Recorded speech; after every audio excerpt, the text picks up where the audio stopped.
가장 위대하고 가장 영광스럽고 가장 능력 있는 예수 그리스도의 이름의 능력이 날마다 우리 모든 성도들 가운데 크신 은혜로 능력으로 축복으로 함께 하시기를 주님의 이름으로 축원합니다. 아멘. 아멘. 사람은 한평생을 계속적으로 공부하면서 살아가는 존재입니다. 가르치고 배우며 살아가는 존재라는 것이죠. 어린 시절에는 부모로부터 배웁니다.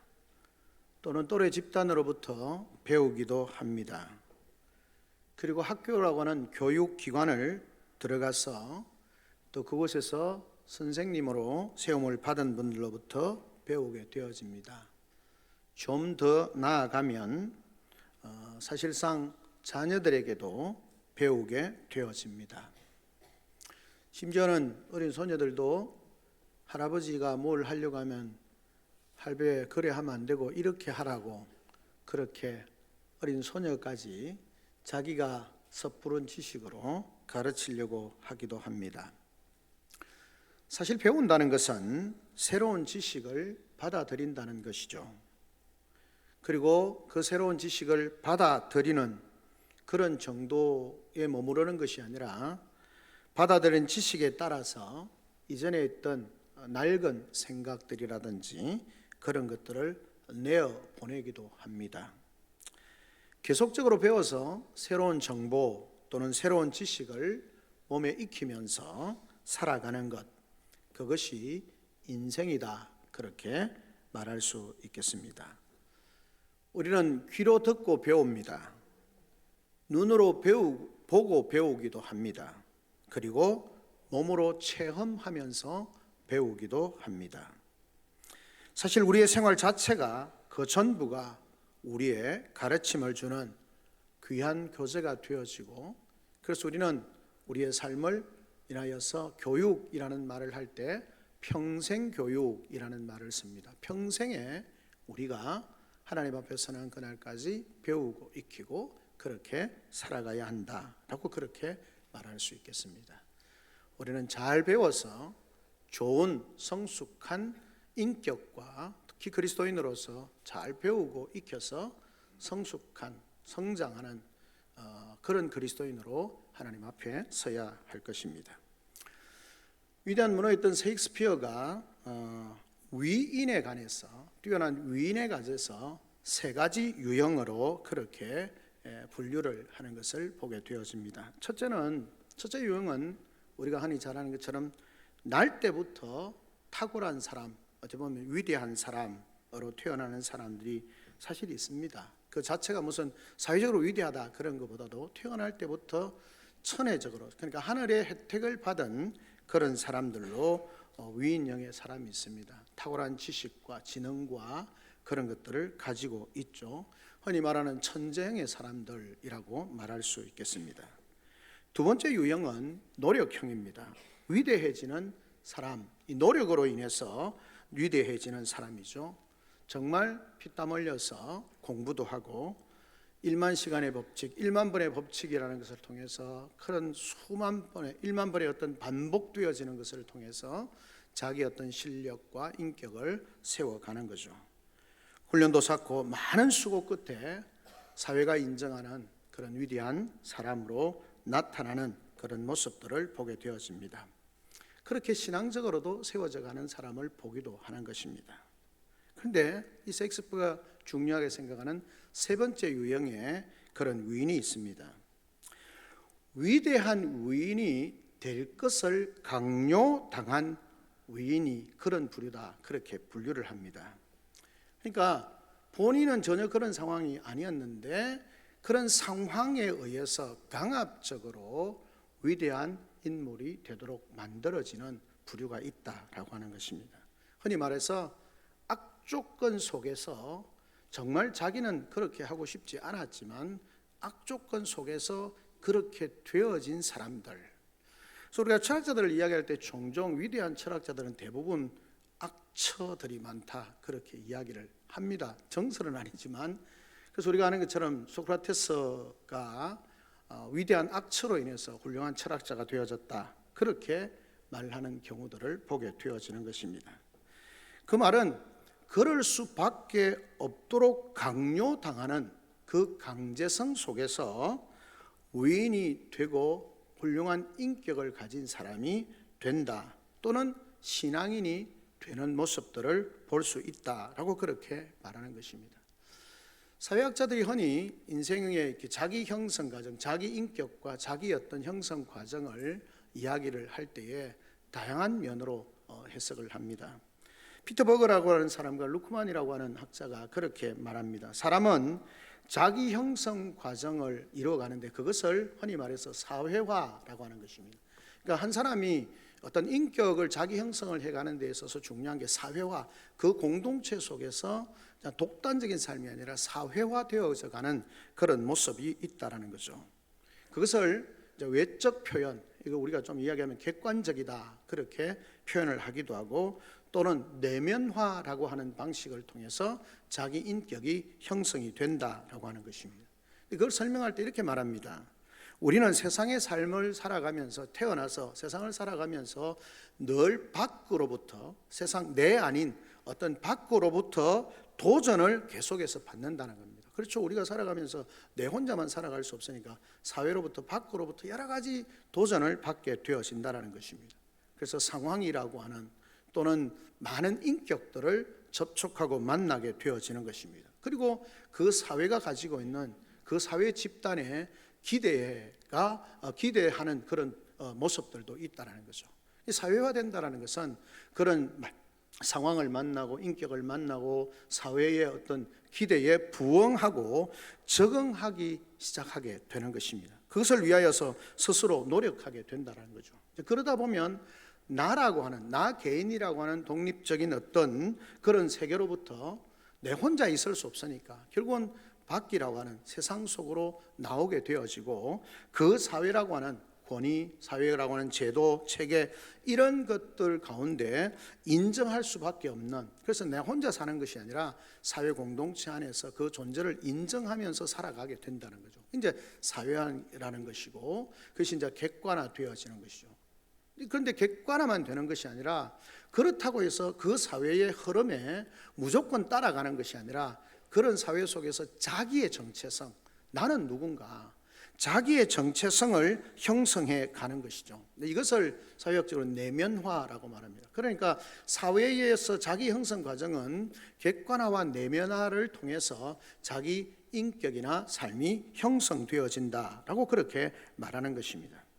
자, 그렇게 보면 우리가 이렇게 다른 사람의 영향을 받아가면서 자기의 인격과 삶을 형성해 간다라고 볼 때에, 그런 삶을, 인격을 형성해 가는 데 있어서 중요한 것이 뭐냐면 타인, 타자라는 겁니다. 그래서 조금 앞부분은 좀 어려울 수 있습니다.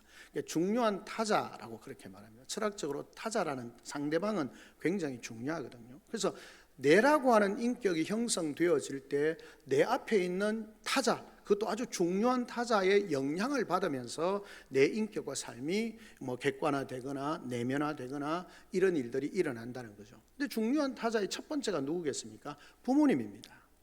부모님을 통해서 그 중요한 내가 아닌, 부모가 다른 사람이 아니고 타자라는 것이 다른 의미가 나 외에 다른 상대방, 타인을 이야기합니다. 그러니까 가장 중요한 타인, 타자가 누구냐? 부모님이라는 겁니다.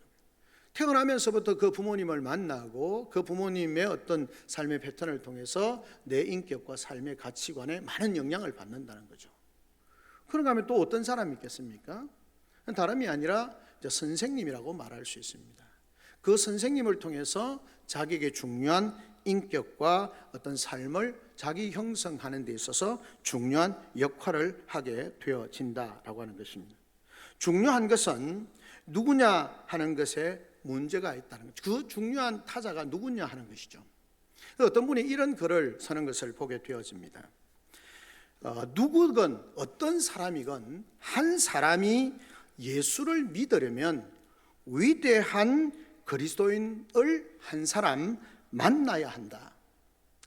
누구든지 이 땅에 어떤 사람이든지 예수 그리스도를 믿으려면 위대한 그리스도인 한 사람을 만나야 한다는, 무슨 말입니까?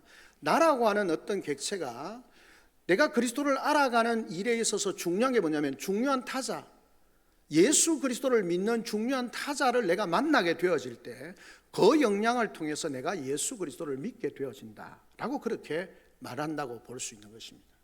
그 굉장히 중요하다는 거죠. 왜냐하면 세상을 살아가다가 보면 굉장한 그런 성자, 거룩한 성자는 아니라 할지라도 이런 분이 있지 않습니까? 내가 또 저분을 좀 닮았으면 좋겠다, 내가 저분 같았으면 참 좋겠다, 그런 생각이 드는 사람이 있죠. 저분은 도대체 어떤 사람일까? 의문이 아니라 그렇게 살아가는, 정말 신실하게 아름답게 살아가는 그 삶을 보면서 저분은 도대체 어떤 분위기에 저런 삶을 살고 있을까? 그러니까 내가 보는 타자, 중요한 타자를 보게 되는 거예요. 그러다 보니까 저 사람이 그리스도인이야, 예수 그리스도를 믿는 사람이라는 거죠. 그러면 그 사람을 통해서 내가 예수 그리스도를 만나게 되는 거죠. 그래서 나도 그 예수 그리스도를 만나고 싶고 예수 그리스도를 알고 싶고 예수 그리스도를 믿고 싶다, 그런 마음이 든다는 거죠. 그래서 말하기를 누구건 한 사람이 예수 그리스도를 만나려면 위대한 그리스도인 한 사람을 만나야 된다. 하나님이 직접 강권적으로 역사하시기도 하지만 사실은 이 땅의 복음 전파는 대부분 참 그리스도인의 삶과 그가 전하는 삶의 복음 또는 입술로 전하는 생명의 복음을 통해서 그가 복음을 받아들이고 알게 되어지고 믿게 되어지고 생명에 이르게 된다는 것입니다. 그런 면에서 보면 우리 모든 그리스도인들이 이 세상의 많은 사람들에게 있어서 중요한 타자가 되는 것이 중요합니다. 중요한 타인이 되는 것이 중요합니다. 그리스도의 복음으로 충만하고 그의 말과 생각과 행동을 통해서 복음이 증거될 수 있는 누군가에게 중요한 타인, 타자가 되는 것이 너무너무 중요하다는 것입니다. 우리 모두는 우리 장로님 기도하신 것처럼 이 땅에 있는 많은 믿지 않는 불신 그리스도인들이 우리에게 있어서 VIP입니다. 그렇게 보면 그 VIP들에게 우리는 그 삶의 복음의 통로가 되어지는 중요한 타인, 타자가 되어져야 합니다. 그럴 때 그곳에서 생명의 역사가 우리를 통해서 하나님이 일으켜 가신다라고 하는 것을 우리가 생각해 볼 수 있는 것입니다. 여러분 한번 생각해 보십시오. 내가 정말 존경하고 정말 본받고 싶은 사람이 그리스도인입니다. 거기에 감동을 받고 나도 교회 가고 싶고 그리스도를 알아가고 싶다, 그런 마음이 드는 거죠. 그런데 여러분 반대로 생각해 보십시오. 가장 존경하고 가장 따라야 할 이 중요한 타인 타자가 가짜 교인이고 알고 보니까 위선자고 믿음과 생활이 영 일치하지 않는 사람이라면 어떻게 되겠습니까? 이런 사람을 한 번이라도 보고 만나게 되어지면 그 충격 때문에 어쩌면 일생 동안 예수 그리스도를 가까이 하는, 들을 수 있는 기회를 차단할 수 있습니다. 교회에 나갈 수 있는 길을 차단해 버리는 겁니다. 그런 면에 있어서 우리 개인 성도 한 사람 한 사람의 삶이 굉장히 중요하다는 거죠. 생명사랑 축제를 앞두고 있습니다. 우리가 복음을 전하려고 합니다.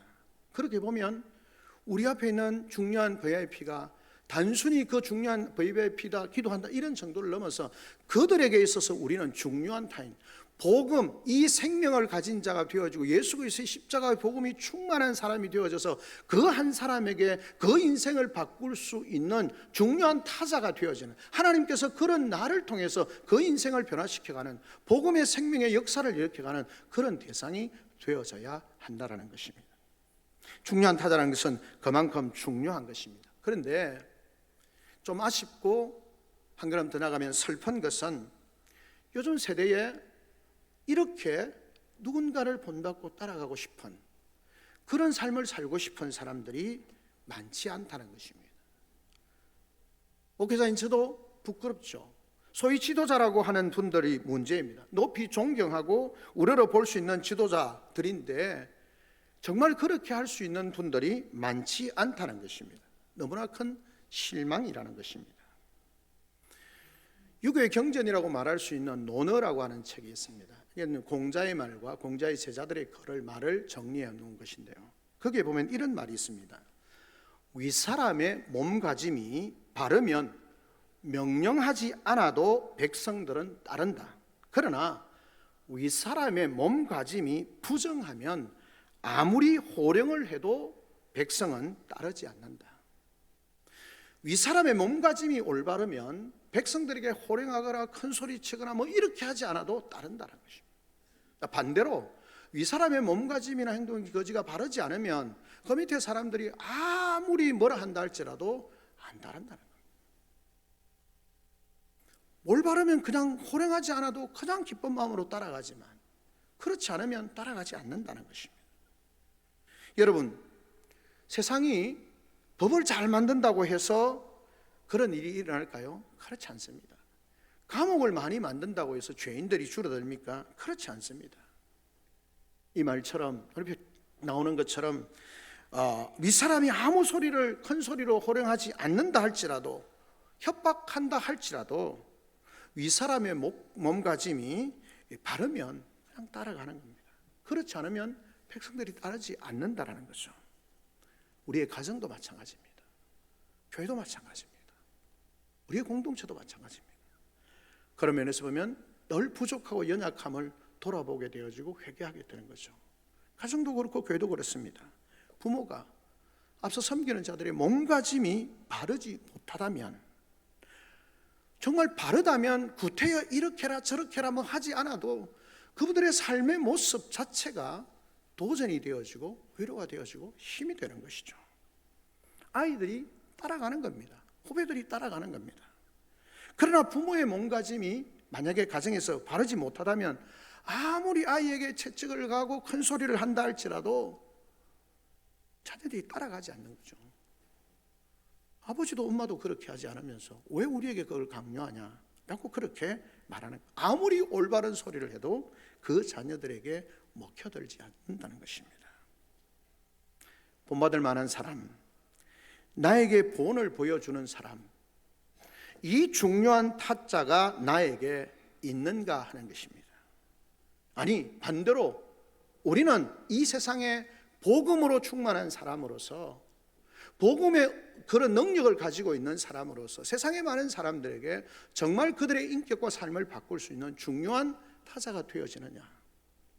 우리의 자녀들에게 가장 먼저 만나는, 그 자녀들이 이 땅에 태어나서 가장 먼저 만나는 중요한 타자인 우리가 그 자녀들의 삶에 정말 선한 영향력과 축복을 줄 수 있는 그런 존재로 서 있는가 하는 것입니다. 오늘 본문에서 사도 바울은 인간적으로 생각해 보면 좀 지나치다라고 할 만한 말을 합니다. 뭐라고 말합니까? 너희는 함께 나를 본받아라, 그렇게 말합니다. 교회 나오지 얼마 안 된 분, 유교적인 성격이 강한 분은 그렇게 말할 수 있죠. 이 사람 도대체 참 교만하다. 어떻게 감히 사람으로서 자기를 본받으라고 말할 수 있는가? 라고 그렇게 말할 수 있을 것입니다. 여러분, 그러나 이 말씀은 대단히 중요한 말씀이고요, 우리가 깊이 함께 생각해 보아야 할 말씀입니다. 나를 본받아라는 이 말씀을 문맥적으로 자세히 살펴보면 바울이 그렇게 말할 수밖에 없고, 또 이것은 너무나 당연한 말이다 라고 하는 것입니다. 그가 교만해서도 아닙니다. 이것은 바울의 진심 어린 고백이고 열정적인 고백입니다. 여러분 한번 생각해 보십시다. 이제 어버이들 가정의 달이 되면서 때로는 부모님들이 자녀를 데리고, 때로는 어버이날이 되면서 자녀들이 부모님을 모시고 음식점을 갑니다. 그럼 보통 어디 갑니까? 혹시나 자기가 저번에 가보았는데 너무 맛있는 데가 있으면 그곳으로 모시고 가는 거죠. 어떤 사람들은 그렇습니다. 여러분은 혹시 그런지 안 그런지 모르지만 음식을 먹으면, 맛있는 걸 먹으면 어떻습니까?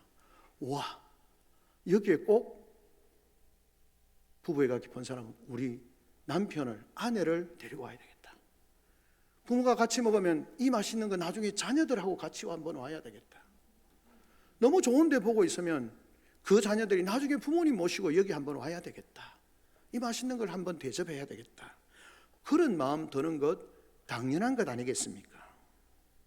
심지어 어떤 성도님들은 그렇게 말합니다. 전에 제가 한번 말씀드린 것처럼 제가 교육자로 있을 때, 부교육자 협동목사로 있을 때 그 목사님은 교회는 성도님들이나 누가 노예에서 같이 밥 먹고 오면 너무 참 가격이 비싸다 이런 걸 떠나서 맛있는 집으로 오면 꼭 저희들 데려갑니다. 야, 이거 너무 맛있어, 꼭 너하고 같이 먹고 싶다. 그러면서 저희들을 데려갑니다.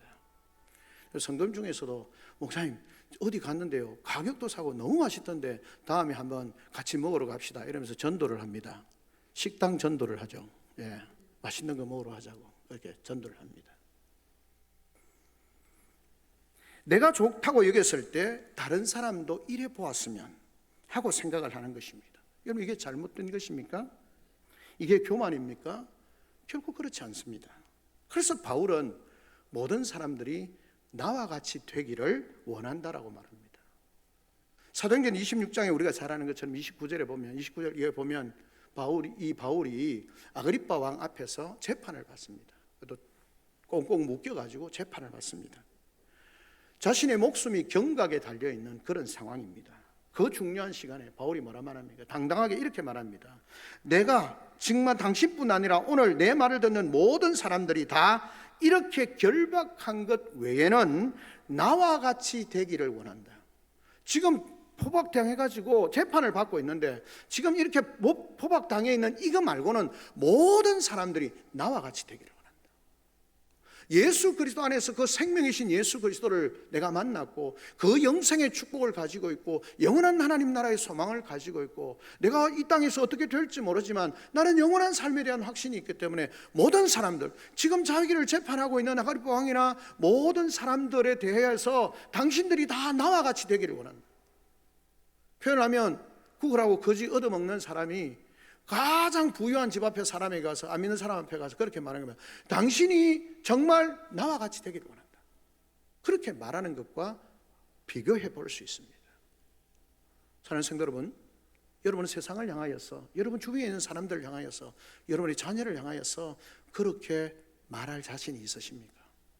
나를 본받아라, 나를 본받아라, 그렇게 말할 수 있겠느냐 하는 것입니다. 무슨 말입니까? 이 말입니다. 내가 예수를 믿어보니 너무 좋다, 같이 믿자, 내가 예수를 믿어보니 이렇게 행복하다, 예수를 믿어보니 이렇게 즐겁다, 당신도 나와 함께 행복하고 즐겁고 정말 영원한 영생에 대한 소망을 가지고 살았으면 좋겠다, 이런 마음을 표현한 것이 뭡니까? 나를 본받는 자가 되라 라고 그렇게 말씀을 하고 있는 것입니다. 마치 밭에 감추인 보화를 찾았을 때 너무너무 기뻐하는 것처럼, 잃어버린 한 어린 양을 찾아서 어깨에 메고 집으로 돌아오면서 잔치하자, 내가 너무 기쁘다 말하는 것처럼 바울은 지금 나를 본받아라 라고 그렇게 말씀하고 있습니다. 이 말은 무슨 말입니까? 다른 표현을 하면 나는 지금 내 삶에 너무너무 만족한다는 것입니다. 나는 내 삶에 너무너무 행복하다는 것입니다. 그런데 여러분, 앞에서 셰익스피어가 말하는 것처럼 위대한 위인들의 분류를 치면 사도 바울은 강요당한 위인입니다. 그렇지 않습니까? 그는 가마리엘 문화에서 뛰어난 탁월한 지식을 가지고, 율법의 지식을 가지고 공부한 학자였습니다. 헬라파 유대인이고 바리새인이고 더욱이 정말 그 사회 속에서 인정받는 장래가 촉망되는 사람이었습니다. 그런데 예수님을 핍박하고 예수 믿는 사람을 돌로 쳐 죽이는 일에 앞장서서 가담했던 사람입니다. 그래서 누구도 쉽게 하지 않는, 머나먼 다메섹으로 도망가 있는 예수 믿는 사람들을 몽땅 잡아 죽이려고 작정을 한 사람, 얼마나 열심히 있는 사람입니다. 자기가 말합니다. 내가 율법에 대해서는 의롭고 정말 열심히 탁월한 사람이었다. 그래서 다메섹까지 쫓아가는 거예요. 그런데 다메섹으로 가다가 누구를 만납니까? 예수 그리스도를 만나죠. 강제적으로, 주님이 그를 강제적으로, 강압적으로 만나주셨습니다. 강요된 위인으로 살아가도록 하나님이 만드신 겁니다. 여러분, 그리고는 완전히 달라졌습니다. 정반대가 되어졌습니다. 이제는 예수 믿는 사람이 되어졌을 뿐만 아니라 예수를 전하는 사람이 되어졌습니다. 예수를 전하는 사람 정도가 아닙니다. 예수는 이걸 위하여서 자신의 생명을 바치는 것을 조금도 아까워하지 아니하고 기꺼이 자기 생명을 드릴 수 있는 그런 삶으로 살아가는 사람이었습니다. 그리고 말합니다. 오직 내가 그리스도 예수께 잡힌 바 된 그것을 잡으려고 쫓아가노라. 나의 삶의 상태가 미완성입니다. 확실하게 미래가 확실하게 정해져 있는 것이 아닙니다. 그런데도 불구하고 지금까지 살아오면서 내가 많은 고난을 당했고 아직 나의 삶이 얼마인지 알지 못하지만 나는 너무 행복하기 때문에, 내가 이런 삶이 너무 만족하기 때문에 남은 생에도 내가 최선을 다해서 달려간다, 주님 앞에 서는 그날까지 최선을 다해서 달려간다 라고 그렇게 말하는 것입니다. 마치 포로로 잡혀갔는데 그 포로로 잡혀간 사회 속에서 정말 놀랍게 변화가 되어져서 이제는 노예로 억지로 하는 것이 아니라 자원해서 하고, 강제적으로 부름을 받았는데 이제 강제성이 아니라 자발적으로 기쁜 마음으로 만족하면서 이 삶을 살아가고 있는 것이, 바울이 그걸 경험하고 난 뒤에 그렇게 말하는 거예요. 야, 너희들 다 나를 본받아라. 전부 다 나를 본받아라. 말씀드린 것처럼 사도 바울은 포로된 사람이었고 붙들린 사람이고 강요된 사람이었습니다. 그러나 이제는 스스로 만족합니다. 조금도 후회하지 않습니다. 목적과 현실, 지금 현실과 앞으로의 목적이 다 만족한 사람입니다. 그렇게 말합니다. 나는 아직 내가 잡은 줄로 여기지 아니하고 라고 말합니다. 뭔가 확실하게 지금 손에 잡힌 게 있는 게 아닙니다.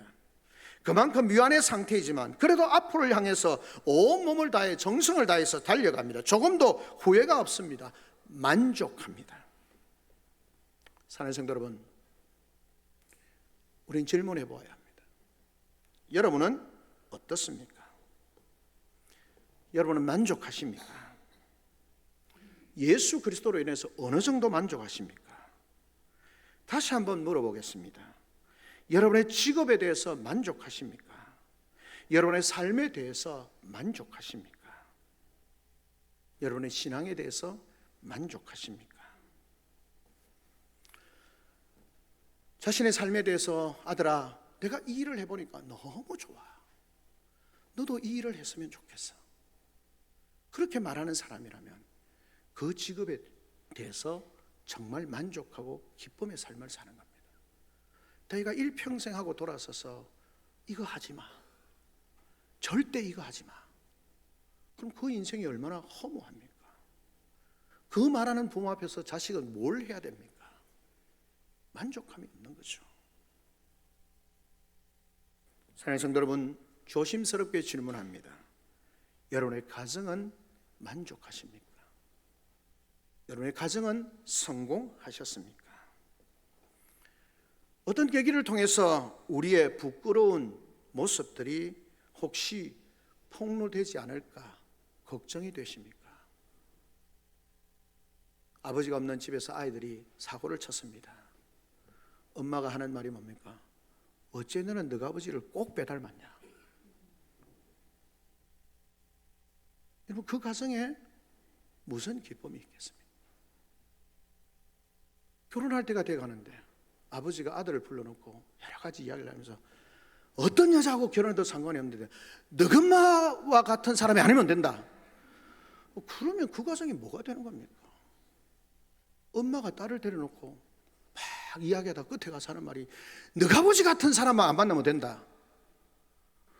여러분, 그 인생이 어떤 의미가 되겠습니까?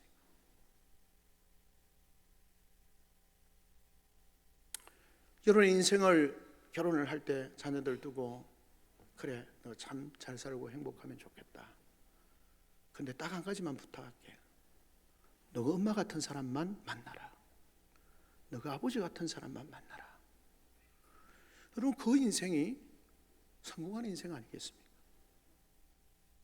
정말 기쁨이 충만한 인생 아니겠습니까?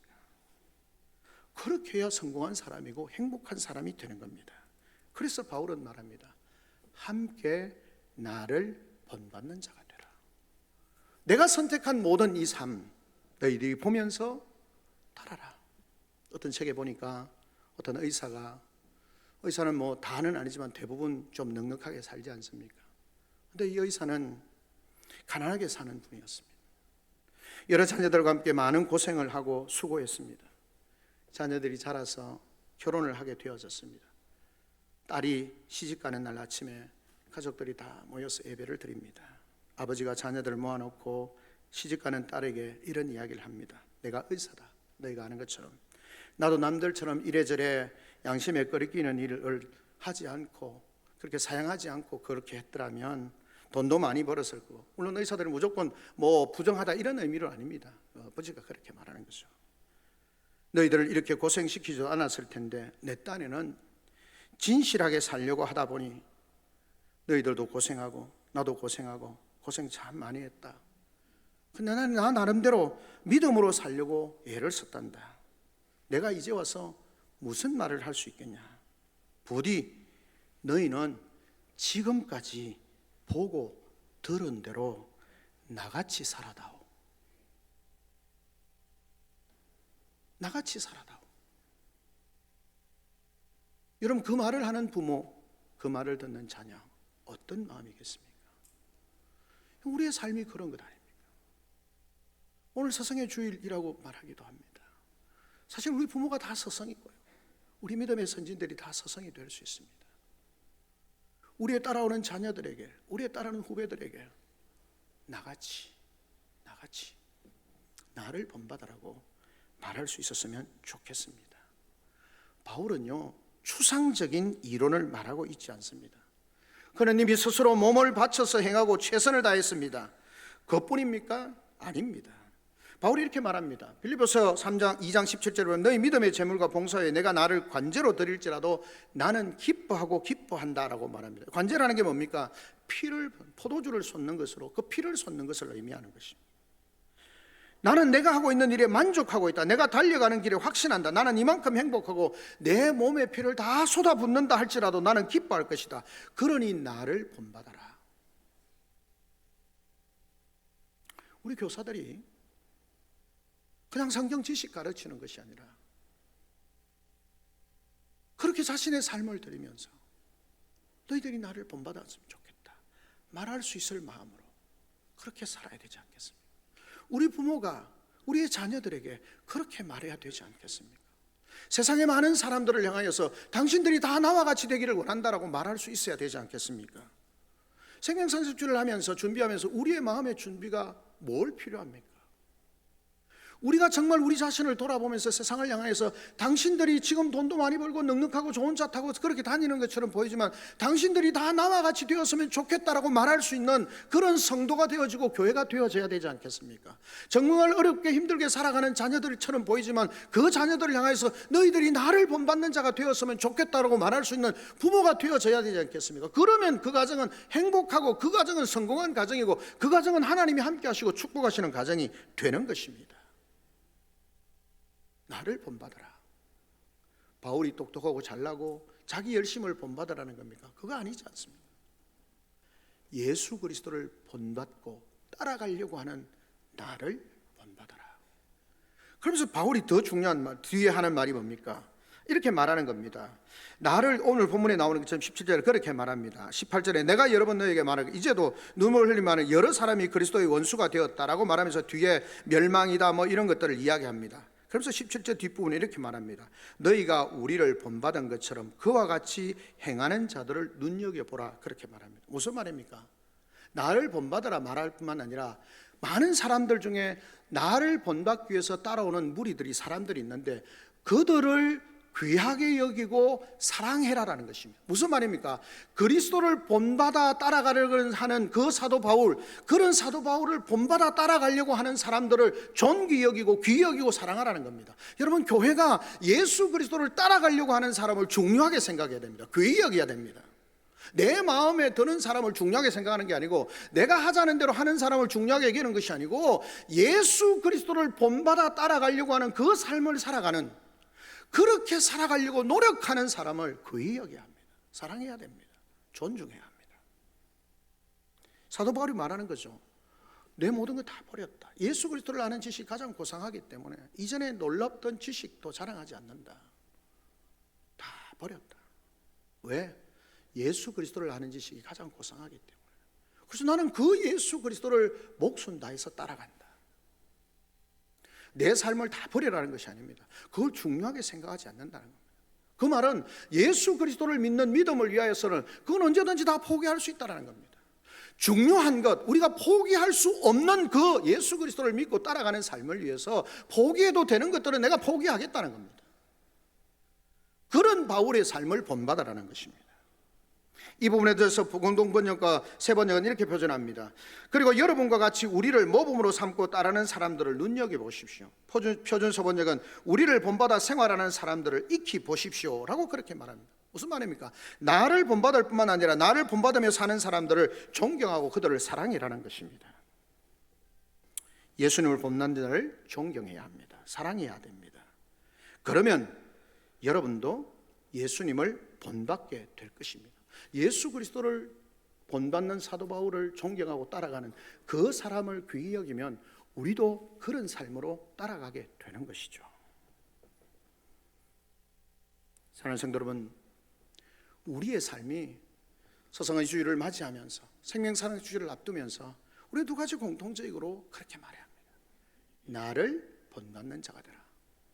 함께 나를 본받는 자가 되라라고 그렇게 말할 수 있어야 하는 것입니다. 예를 들고 마치려고 합니다. 어느 책에 이런 글이 있습니다. 어떤 교장 선생님이 은퇴를 하게 되어졌는데 거기에 참석했던 어떤 분이 이런 감동적인 글을 썼습니다. 가슴이 뜨겁고 눈물이 났다라고 말하면서 이런 내용을 씁니다. 교장 선생님이 은퇴하면서 이런 말을 합니다. 내가 이 교단에서 40년을 보냈습니다. 딴에는 가르친다고 애써 보았지만 남은 것은 부끄러움 뿐입니다. 언젠가라도 반드시 나를 닮으라는 말을 할 수 있었으면 하였는데 이제는 본받아라는 말 한 번 제대로 못한 채 반대로 혹여라도 나를 본받을까 두렵고 부끄러운 마음을 가지고 정든 교단을 떠납니다. 그렇게 말했어요. 내가 정말 나를 본받으라고 말하고 싶은 삶을 살기 위해서 노력했는데 돌아보니까 정말 부끄럽고 나를 본받을까 두렵다. 그러면서 모든 교단의 생활을 마치고 내려간다. 사랑하는 성도 여러분, 어쩌면 우리의 삶이 그런 후회가 되지 않도록, 여러분 그분을 얼마나 열심히 살았겠어요. 그분을 비하하는 것 아니고요. 우리가 하나님 앞에 그렇게 서야 되지 않겠습니까? 나를 본받으라고 말하고 싶은 삶을 살았는데 돌아보니 나를 본받지 않았으면 좋겠다라고 하는 험결이 많은 존재가 되어져 버린 우리의 삶 아니겠습니까? 근데 사도 바울이 고백하는 것처럼 함께 나를 본받아라. 사도 바울의 이 위대함을 보십시오. 강요된 사건이었으나 이제는 자원하게 되어졌고 스스로 만족할 뿐만 아니라 다른 사람에게 이게 너무 중요하기 때문에 너희들도 나를 본받으라고 어쩌면 강요하는 것 같지 않습니까? 왜입니까? 귀한 일이기에, 생명의 일이기에 강요할 수밖에 없다라고 바울은 말하는 것입니다. 함께 나를 본받으라. 사랑하는 성도 여러분, 바울 사도는 예수님의 죽으심을 본받고자 했습니다. 그래서 빌립보서 3장 10절에 나오는 것처럼 앞부분에 자기가 왜 본받으라고 하느냐 이유를 설명합니다. 내가 그리스도와 그 부활의 권능과 그 고난의 참여함을 알려하여 그의 죽으심을 본받아 어찌하든지 죽은 자 가운데서 부활에 이르려 하노니. 뭔 말입니까? 예수 그리스도께서 죽으심에 그 동참하고 본받고 나도 그 예수 그리스도의 부활에 본받고 동참하고 싶은 마음이 있다라는 것입니다. 그의 삶은 예수 그리스도를 본받는 이유가 다른 것 아닙니다. 예수 그리스도의 복음의 그 은혜를, 능력을 깨닫게 되기 위해서 그런 삶을 사는 것이고 그런 삶을 살아가는 자기를 본받아라 라고 말한 것입니다. 다 함께 이 사도 바울의 고백이 나의 고백이 되어지고 다 함께 본받고 그리고 만족하는 삶을 살았으면 좋겠습니다. 나아가서 당당하게 나를 본받으라고 사랑하는 자녀들에게, 후배들에게, 가르치는 제자들에게, 교사들이 아이들에게 나를 본받는 자가 되라고 말할 수 있도록 우리의 자녀들에게 이 세상을 향하여서 나를 본받는 자라고 되라고 말할 수 있는 복음으로 충만하고 예수 그리스도를 전적으로 닮아가자고 하는 그런 삶으로 세워지는 복된 우리 성도들과 성도들의 가정과 주의 몸된 교회가 되어지기를 주님의 이름으로 축원합니다. 아멘. 우리 시간 나가 참 목소리 한번 하나님 앞에 기도하며 나아갑니다.